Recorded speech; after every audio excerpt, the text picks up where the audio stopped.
You ask Tiger to calculate. This deals with finding the midpoint between 2 points. The midpoint between the 2 points is -32, 7.5. Let's solve it step by step. Plot the 2 points and calculate the midpoint using the formula. The coordinates of point 1 are, x1 equals -33, y1 equals 90.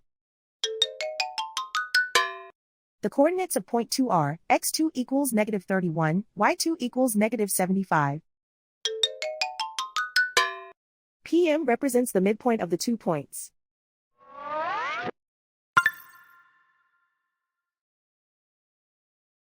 Use the x values in the midpoint formula to find the midpoints x. x1 equals -33.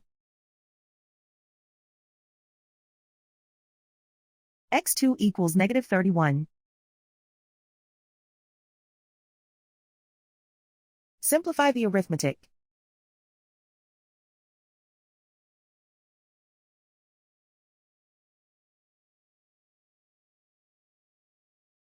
Use the y values in the midpoint formula to find the midpoints y. y1 equals 90.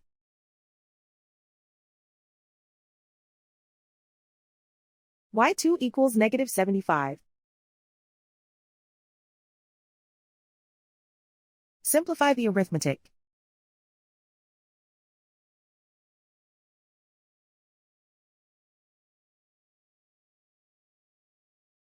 And so, the midpoint is -32, 7.5.